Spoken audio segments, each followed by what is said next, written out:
The Grammy nominations always suck. They're always terrible. The anger Lord from Jesus. the recognition from these awards leads to a lot of why we have Audioface in the first place, you know? So, the main we're going to do what we usually do. We're going to go through the Grammy nominations. We're going to react to some of the big ones, and we're going to kind of give our opinions. But I'm actually going to start a little bit out of order to give some context because the Grammys has been kind of listening. I think one of the most atrocious things happened last year or the year before, was when we found out that the Grammys were trying to defend their nominations, saying that, listen, we listen to so much music. We listen to a bunch of different music throughout the year. We all get together, and sometimes we'll even listen to an entire album before we start to make nominations. And like, it was the phrase "even an album" that made Sean and I almost Even an album. it made Sean and I almost apoplectic. Like, it became a meme on the show, right? Like, we were just like, because we were listening to 3 albums every single day. Up till now, we've been doing it for free. So like, it is For 4.5 years. yeah. So like, it's insane that to actually hear it confirmed that we are doing a better job in the Grammys. But it looks like we do more prep too. I mean, obviously we do more prep because we're at this pretty much 52 weeks out of the year with some upcoming breaks notwithstanding. But apparently Kanye West and Taylor Swift were last minute Grammy nominees to Album of the Year. And you might think, why these two major artists, especially Taylor Swift, who's sort of like on the That album came out a while ago too. yeah, a lot of her albums have kind of just been like re-releases, and so it's sort of interesting to see it. But the Grammys have been listening to some criticism, or at least they want you to think that, and they're saying that well, according to the New York Times, Donda and Evermore were absent from an early version of the nominees that had been circulated prior to last week's official announcement. But a friend of the show, Harvey Mason Jr., the CEO of the Recording Academy, told the New York Times the last minute expansion of the number of Grammy nominees was done to, quote, make room for more music, more artists, more genres, and to embrace the spirit of inclusion. So to embrace the spirit of inclusion, they included 2 of the most popular artists in contemporary American music, to include more music. It's so stupid. It's not logical to me, but No. I to the reason I brought that up in the beginning is because we're about to go through the nominations after much bated breath, but the nominations are way longer than we usually have done Yes. in the past because of this idea that we're trying to include more artists, we're trying to include a wider breadth of things. And so understanding that intention, let's see if that made it through. Should we start with record of the year or album of the year? Let's do a record of the year first. Okay. Album of the year is gonna make me mad. Okay, so let's do a little bit of foreplay, all right? So for record of the year, the nominations are ABBA's "I Still Have Faith in You," John Baptiste's "Freedom," Tony Bennett and Lady Gaga "I Get a Kick Out of You," Justin Bieber featuring Daniel Caesar and Giveon "Peaches," Brandy Carlisle with "Right on Time," Doja Cat featuring SZA "Kiss Me More," Billie Eilish's "Happier Than Ever," Lil Nas X's "Montero," "Call Me by Your Name," Olivia Rodrigo's "Driver's License," and Silk Sonic sliding to home plate at the very last second, "Leave the Door Open." I mean, that's not fair. "Leave the Door Open's been a single that's been out for a very long time, so it did qualify for the Grammys for this year. A lot of things that are released like later on in the year, like Silk Sonic just came out a couple weeks ago, they usually don't qualify for Grammy Awards, but I wouldn't be surprised if we saw An Evening with Silk Sonic nominated for something for the 2023 Grammys. For sure. That is to say it's not in the albums of the year, but okay, for records, I think it's it's a milk toast. It's a milk toast Pete Buttigieg list. Like, there's nothing special about it. It's whatever. I don't have high expectations for the Grammys. No one should at this point. So this doesn't upset me. Album of the year. John Baptiste's "We Are." "We Are" by John. But what the hell? They made that one out of order. But whatever. They fucked that up. Yeah. Yeah. "We Are" by John Baptiste. Tony Bennett and Lady Gaga's "Love for Sale." Justin Bieber's "Justice" Triple Chucks Deluxe version. Say that 5 times fast. Doja Cat's "Planet Her" Deluxe. Billie Eilish's "Happier Than Ever." Hers "Back of My Mind." Lil Nas X's "Montero." Olivia Rodrigo's "Sour." Taylor Swift's "Evermore," and Kanye West's "Donda." So we make a couple big ones, we make a couple little ones, we make a couple good ones, we make a couple dumb ones. Let's start with. I mean, we've been too nice. Let's start with the dumb ones. Go in, Sean.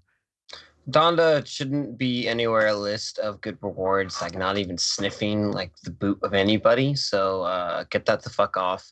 Doja Cat's Planet Her is pretty atrocious as well. We reviewed it. Nothing special. Get that out as well. Yeah, Also, I'm and not. also, I'm not as intense on Doja Cat's Planet Her. I don't think it's like album of the year contender, but it's not album of the year contender. I think it's the Grammys version of album of the year. Like in the very sense of like I don't expect much more. Like Doja Cat's Planet Her was a very very poppy album. It was played in a lot of places. I think there were different implementations of this like 70s pop thing that other artists did better. But yeah, but nevertheless, what other things in here that you don't like? And then Justin Bieber's Justice is horrible. Like, Oh yeah. don't even like it is absolutely atrocious as a pop album and shouldn't be anywhere near any awards either. Yeah, I was not a fan. It's horrible. It's just bad music. So is Donda. It's bad music. Yeah, it's just not good. Objectively not good. I don't get why they had to like stop the presses to make sure Donda got an album of the year nomination because it's not like I just don't think it deserves it. I think a lot of people, and maybe it's worth, for members, doing a re-listen of it because we listened to it really fast for a review and like our opinions of Kanye were not very strong going into it to begin with from the singles and from everything else going into it, which we'll talk about more in a second. But I was pretty seeing Kanye West's like Donda on there, it doesn't match with anything saying like of all the albums that came out this year, this is good. Now, same thing, Lil Nas X's Montero. Like I talked about it, there are a lot of really great pop songs on there. I think Lil Nas X is a good like pop artist, way more than a one-hit wonder. He's got staying power. As an album, though, first album, there's so much room for improvement that he could even do. Yeah. I just think like for the standards of an album here, none of these really. And again, Adele came out way too late to qualify. I wouldn't be surprised if we didn't see it on 2023, especially because it's broken all streaming records for this year already. Even though it came out again sliding into the plate last minute, could qualify for the Audioface Awards because we do it differently here, and that'll come out around Christmas time. So folks can make sure to subscribe and check out. That's coming soon. But I brought up Adele because she went on this warpath about what an album should be and how an album should play through. And none of these projects, sure as hell, not Donda, play through like an album start to finish where it's like an experience that you're like going through. At best, like there are some albums, some like there's the two that there's three on here that are decent albums. You have Billie Eilish's Happier Than Ever, Olivia Rodrigo's Sour, and Taylor Swift's Evermore. Those are the only ones that play out like an album. But again, none of those really, other than maybe Happier Than Ever. But even then, we thought it was a good album. But I don't know if it's worth album of the year. Yeah, and I would maybe with her, like I could see back in my mind. It was really long. I'm not sure if we gave it like a full like album review, but yeah, especially and in 2021 is the year where so much was done with so little time and albums. I think that the fact that you're not showing any of that in the construction of best album of the year is ridiculous. We spent a lot of time on that because we spent a lot of time covering albums as a topic on Audioface. But let's just start to bang through the rest. So song of the year, you have Ed Sheeran's Bad Habits, Alicia Keys and Brandy Carlisle, A Beautiful Noise, Olivia Rodrigo, Driver's License, Her, Fight For You, Billie Eilish, Happier Than Ever, Kiss Me More, Doja Cat and SZA, Silk Sonic, Leave the Door Open, Lil Nas X, Montero, Call Me By Your Name, Justin Bieber featuring Daniel Caesar and Give On Peaches, and Brandy Carlisle, Right on Time. So it's kind of just like a repeat of Record of the Year. Except you put Ed Sheeran on there with horrible, but whatever. Yeah, I don't know why the Grammys, it's sort of like arcane at this point, does Record and Song of the Year differently. They have reasons and different cutoffs, but whatever. Best New Artist. Are you ready? Buckle up because this is going to be the Joe Rogan experience. Are you ready? Arouge Aftab, Jimmy Allen, Baby Keem, Phineas, Glass Animals. I will remind you, this is the Best New Artist category. Glass Animals, The Japanese Breakfast, The Kid Laroi, Arlo Parks, Olivia Rodrigo, and Saweetie. Okay, so this list has thirds for me. A third of this, I'm like, what the hell? A third of this, I'm like, all right, there's a couple people in the Grammys who like get listened to. And then a third of this, I'm like, I don't see why you're here, honestly. Why are like Glass Animals, Japanese Breakfast, Phineas, Sweetie? Why are they on here? They've been making music forever. I mean, so Glass Animals is the biggest offender because I've heard of Glass Animals since 2010, for Christ's sakes, No, and they've Glass released Animals. albums. Is it Glass Animals and Japanese Breakfast have been making music for a decade. Yeah, and like Like it's absurd, and like they've made good albums too, like pretty good records. Like I can I can. understand, like with Phineas, it's like okay, that's his first LP, whatever, but still he has been making music for a while. Baby Keem, same thing, first thing, but he's been featured on other stuff as well. I think so. Baby But Keem, Phineas, and even Japanese Breakfast, along with Arlo Parks and the Kid Laroi and Olivia Rodrigo. I think just for definition, I think they deserve being under best new artist as a category because they're new artist ish, as in like their recent like breakout success, like the thing that made them really noticeable was within the past year or two. I could say that for all of the artists I just named: Baby Keem, Phineas, Japanese Breakfast. Even though she's been making music for a while, and I think it's been good music, I think a lot of that music unfortunately hasn't broken out of like to the Grammy level even. Since even like 2019, even though we've been talking about Japanese Breakfast since 2017, 2018. Again, I think yes. that's just selling Audioface better than the Grammys, but like we'll move on. Saweetie, I and maybe this is just a difference of opinion because I know people who really like her. I just think there are a ton of like female Oh rappers and no, artists who are just substantially better. And yeah, 100%. And she's been around for a while too, so it's just this list doesn't make sense. yeah. And then a couple of other, like Jimmy Allen, just not sort of like my genre really. And then a Rouge Aftab, that's a little bit out there for me. I haven't Mhm. heard. But also one thing we do is coming up next week is the court packing episode. We've been doing this episode every single year. And basically it's a Yep. play on this is the last opportunity for us to mention an album or talk about an album, how we felt about it, to qualify it for the Audioface Awards so that we can talk about it at the end of December. Um, Best pop solo performance, we don't really have equivalents to a lot of the performance ones in It doesn't Audioface, matter. so I don't really care. But the only thing that I do want to mention is that best pop duo slash group performance, Coldplay's Higher Power is on there. So you're officially a pop band, you sellout fucks. Yeah, there's pretty much no getting around that. Let's do Let's best go down to pop best, vocal album. I mean, No, it's no, all the it's same. It's pop. all the same So shit. the only difference in here, there's Justin Bieber's album, Doja Cat's, Billie Eilish's, and Olivia Rodrigo's. You get And Ariana there's Ariana Grande's. Grande. So good on the Grammys for again expanding their categories to include a broader variety of things. So this is pop. You're like, Dan, why are you criticizing pop music being pop music? All right, I'm criticizing the fact that most of what is on pop vocal is also just best. And most of the good music this year, as you'll see in the Audioface Awards and hear for yourself by listening to this podcast, has been in all the other genres. Pop has been all right, and pop has traditionally been a lot better over the past couple years. We've talked about that in Audioface. Pop Yep. is relatively tolerable, but it shifted again. It's a TikTok kind of deal, no pun intended, right? It's a back and forth, and so the best stuff, the most interesting music by far, is coming out of indie and alternative and that kind of realm around that. Mm-hmm. I think Sean, you'd agree. But the fact that most of the best awards, like album, record, those are filled with pop in 2021, it's like they're listening to, and it's a fact, they're listening to different music than the rest of us music heads are.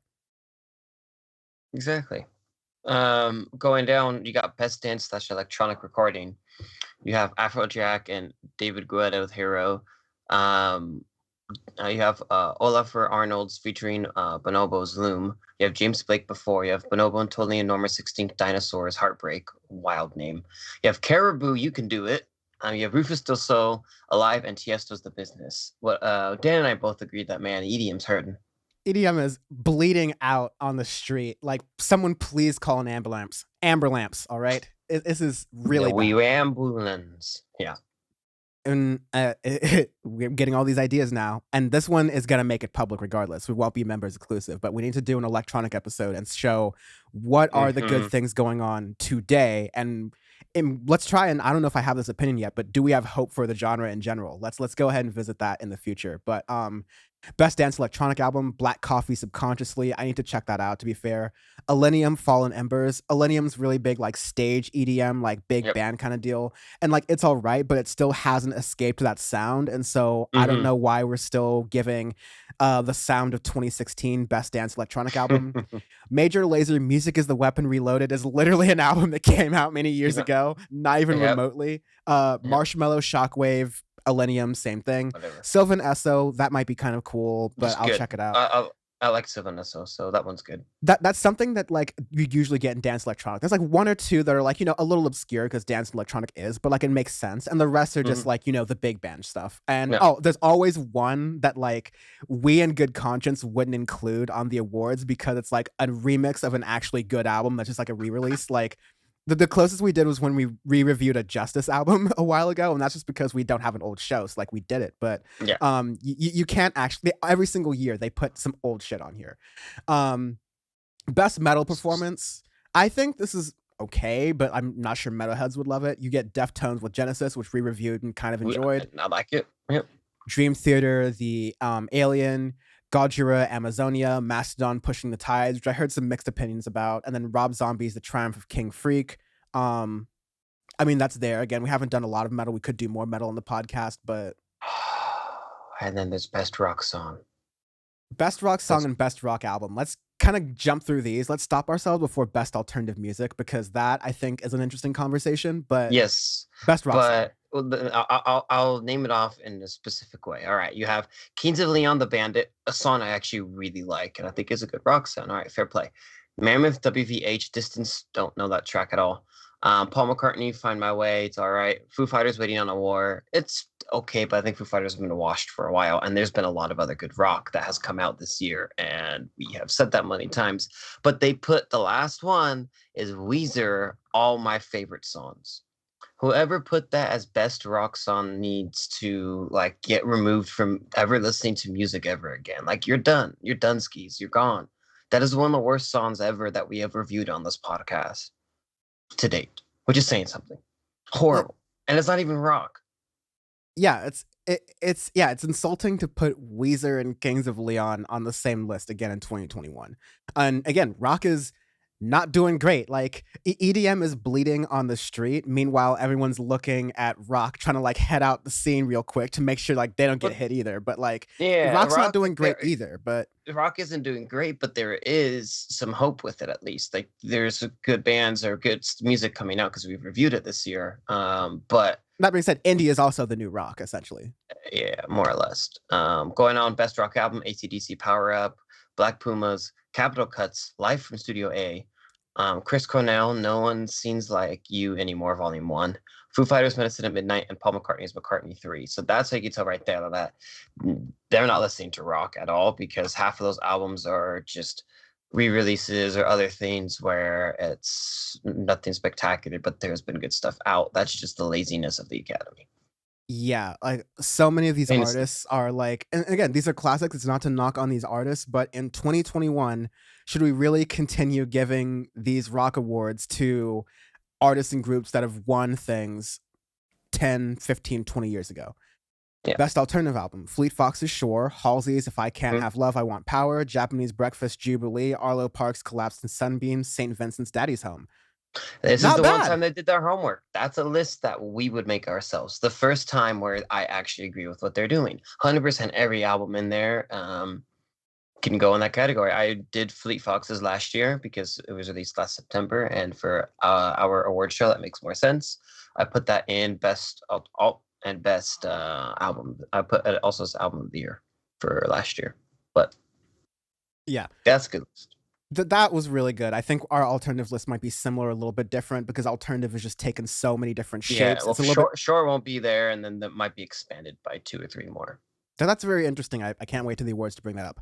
R&B is a mess, as it always is in the Grammys Awards. We've talked about how we hate this category, but because you have best R&B performance, you have best traditional R&B performance, that's R&B song, progressive rock album. So you have best progressive R&B album, and then you have best R&B album, which just rocks.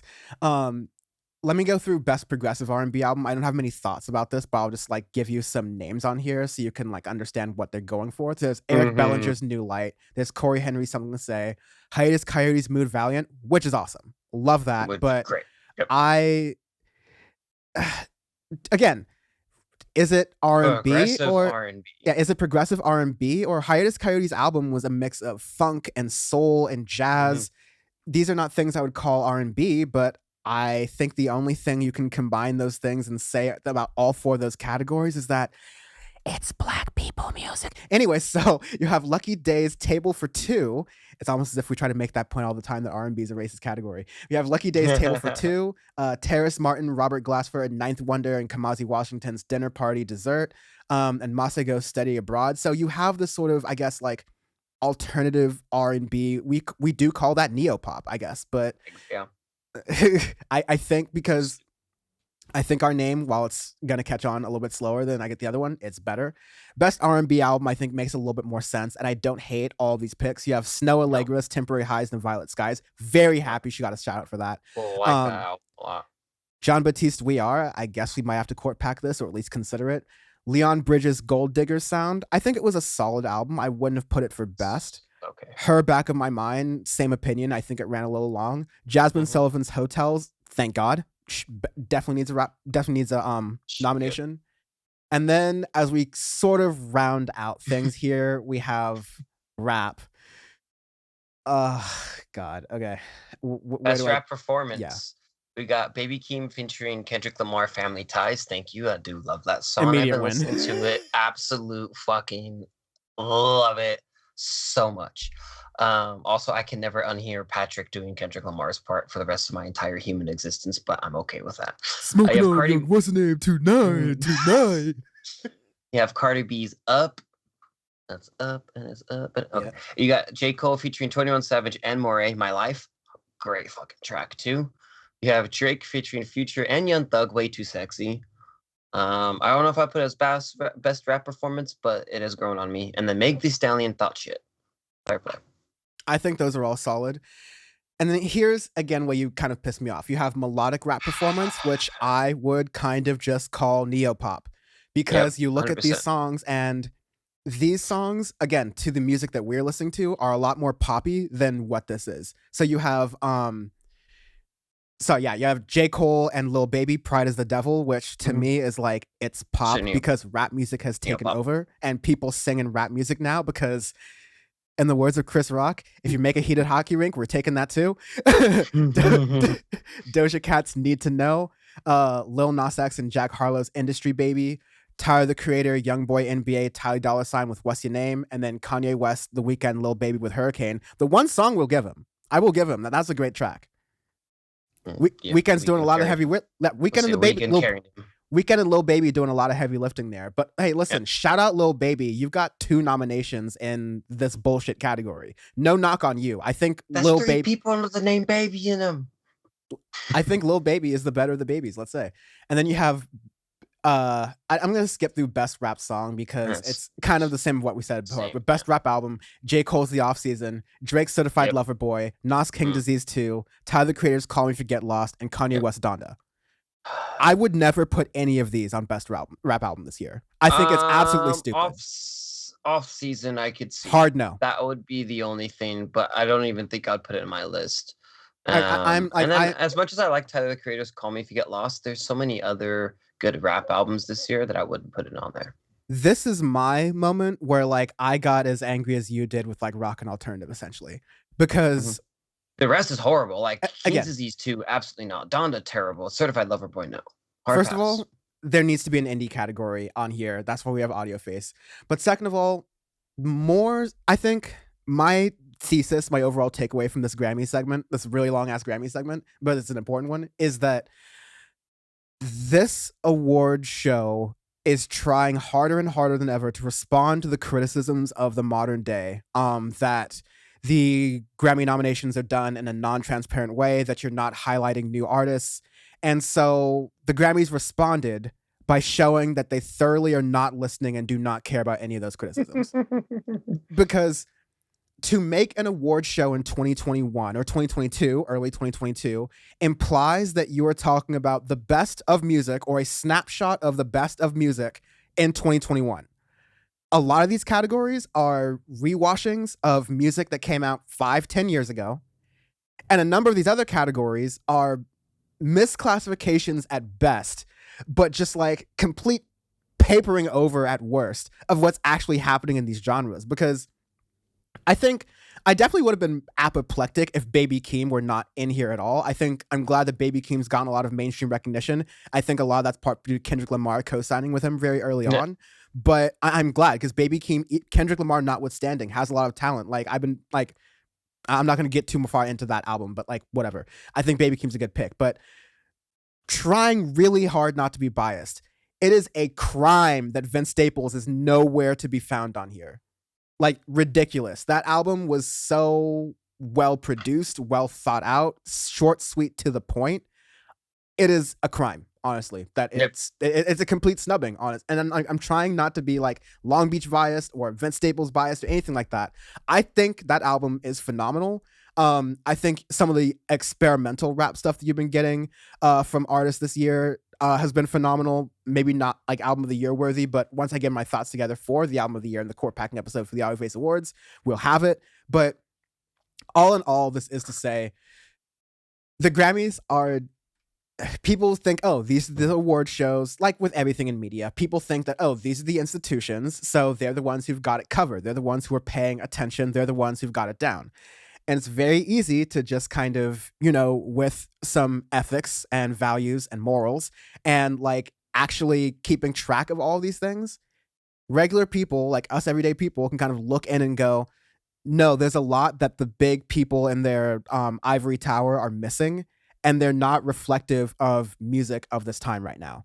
And so I think that's a disservice to them, but it's a great service to us because we get to continue to make a difference between these outlets and ourselves. And as we continue to do on Audioface, make a difference between, the online outlets and ourselves. And we get to do a kick-ass award show. So again, court packing episode, we're going to talk about all of our favorites from the year and maybe some other things. If the Grammys were right, I'm gonna have to listen to that John Baptiste album a little bit, apparently. And then we're gonna take a break week after that while we kind of get our thoughts together. We do the Audioface Awards extravaganza. It's gonna be bigger and better than ever. And then we're gonna post that around Christmas weekend, and that'll be the end of this season and this year of Audioface. We'll return next year after that. But really, really fast, there's a new rule in the Grammys nominations that people were really, really upset about. We're almost done with Grammy stuff, but I promise, at least until 2022. But because of a new rule that basically says, or like prior to this rule being added in late May, only contributors credited on at least 33% of an album's playing time could qualify for like be eligible a shared for album of the year, right? Yeah, for album of the year or for like pretty much anything. You had to like be credited for a certain amount of time on the track in order to nominate for the album. So like that was the relatively arbitrary sort of like thing they put in there, but that was what they put in there. But part of the criticism randomly was that, hey, we should start to give credit to some of the people who are working on the track, putting their heart and soul in the track, but it doesn't necessarily fit this new standard because now you have a bunch of other people working on the track. And so they listened to that kind of weird, weedsy detail. But as a result, because of the fact that they added Kanye West's Donda to the album of the year category the last minute, the Grammys did, that means that because DaBaby and Marilyn Manson are like randomly in there, depending on which version of Donda that you're listening to, in the record, both DaBaby and Marilyn Manson can qualify for the album of the year nomination through Donda. So this is like another award they can get under their belt. Once again, does cancel culture really exist? Nope. I don't find it. And so the response that the we've talked about what Marilyn Manson's done verbatim, like ad nauseum. We've talked about DaBaby stuff ad nauseum. But basically the response that friend of the show, Grammy CEO, Harvey Mason Jr. said when the Wrap called this out was said, quote, "We won't restrict the people who can submit their material for consideration. We won't look back at people's history. We won't look back at their criminal record. We won't look at anything other than the legality within our rules of is this recording for this work eligible based on the date and other criteria? If it is, then they can submit it for consideration. What we will control is our stages, our shows, our events, our red carpets. We'll take a look at anyone who's asking to be a part of that, asking to be in attendance. We'll make our decisions at this point, but we're not going to be in the business of restricting people from submitting their work for our voters to decide on. This is also in criticism of the fact that while Bo Burnham, who made a comedy special and album that was very musically related this year, did not win or was actually explicitly not qualified for the Grammys this year, Louis C.K., who has a history, is nominated for a comedy Grammy this year. And that's basically, to sum that all up, what the Grammy CEO is saying is like, listen, we may make different decisions when it comes to if people are comfortable with coming to like the awards ceremonies and being around at the awards ceremonies. That's a different thing. We'll cross that bridge when we get to it. But otherwise, you can submit whatever you want to the Grammys, as long as we at the Grammys are fine with it, because we've shown that a lot of the Grammys decisions are fairly arbitrary.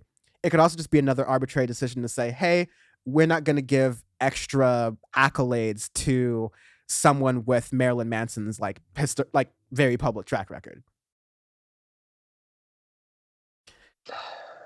But again, we've talked a lot about they're not doing their job. They're not doing their job, and Harvey Mason Jr. is he's not even one of those like CEO heads where like I have some sort of like I feel bad for them, like, oh, they have to juggle so many people's opinions. He's just not doing a good job. Like, just like these decisions being made suck. It's just you suck. It's simple. Suck at your job, dude.